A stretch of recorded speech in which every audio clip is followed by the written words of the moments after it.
Estamos de volta com as nossas aulas de história de Israel e vamos continuar agora num período de transição. Na última aula nós vimos sobre o período dos juízes, onde o povo viveu sem um rei por praticamente 300 anos, e agora nós vamos para um período de transição para a monarquia. E essa transição para a monarquia ela aconteceu porque a religião em Israel alcançou o seu nível mais baixo durante o período em que Eli era o sumo sacerdote. Ele fracassou em ensinar até os seus próprios filhos a guardarem a lei de Deus. Os filisteus se tornaram cada vez mais fortes e superiores, eram os únicos na Palestina que aprenderam a arte de controlar o ferro. Os israelitas dependiam deles para conseguir as suas ferramentas e afiá-las. Neste tempo, Samuel foi levado ainda criança para viver uma vida dedicada a Deus para o bem de Israel. Samuel reagiu contra as atitudes ímpias dos filisteus de Eli dos filhos de Eli e tornou-se consciente do chamado de Deus para a sua juventude. E aí nós vamos ter então a transição para a monarquia através do profeta Samuel, que vai ungir o rei Saul, provavelmente por volta do ano 1000 a.C. Então, Abraão, 2000 anos antes de Cristo, 1000 anos antes de Cristo, nós temos o começo da monarquia. A minha imagem está tampando o mapa aqui, né? Deixa eu tirar um pouquinho para vocês verem. Que esse é o mapa da monarquia de quando começou o reino de Saul. Nós temos a transição da seguinte maneira: o nascimento de Samuel, que foi o último juiz, o chamado de Samuel, o julgamento de Eli e o povo pede um rei. Nós temos essa história de que o povo pede um rei, né? Nós queremos um rei, nós queremos um rei. E Deus então fala para o profeta Samuel ungir o rei Saul. E Samuel até avisa: olha, vocês têm certeza que vocês querem um rei? Deus é o nosso rei. Se vocês tiverem um rei, ele vai cobrar imposto de vocês, ele vai pegar os seus filhos para os exércitos, eles vão pegar suas filhas para serem suas concubinas. Vocês querem um rei? Nós queremos um rei. Então Deus permite que Samuel unja Saul como rei de Israel. Saul então é ungido rei por Samuel, lá em 1 Samuel, no capítulo 10. Saul, ele erra por não esperar por Samuel, então Saul ele é condenado, e aí Deus então levanta Davi. Davi é ungido para ser o novo rei de Israel. Nós temos a ascensão do rei Davi, né? A fuga de Davi, quando ele teve uma treta com o rei Saul, e a morte de Saul. Depois da morte de Saul, nós vamos ter a monarquia e o reinado do rei Davi. Isso é importante porque Davi foi o mais notável em toda a história de Israel. Seu reinado representa o emblema das realizações da nação de Israel e é reconhecido dessa maneira ao longo das escrituras sagradas.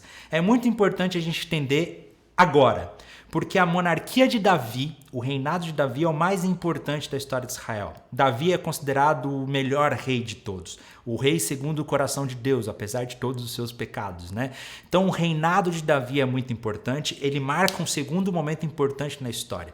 O primeiro momento importante é a liberdade do Egito e o Monte Sinai. O segundo momento mais importante para o povo de Deus, o povo de Israel, é o reinado de Davi, que foi um reinado importantíssimo para o povo, numa monarquia que ainda era unida.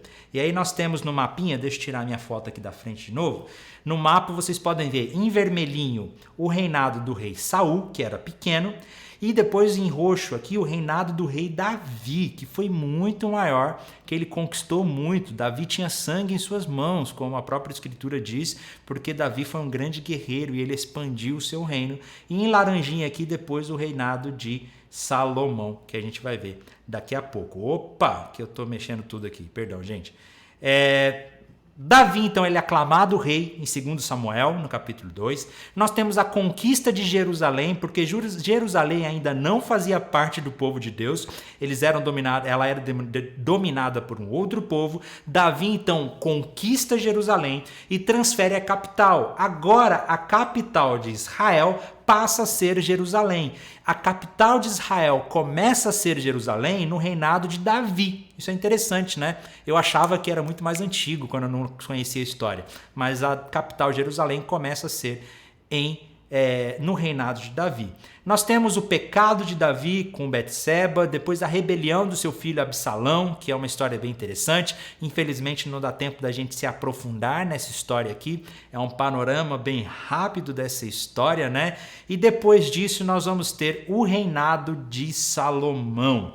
O reinado de Salomão ele é marcado por que foi Salomão, filho de Davi, né?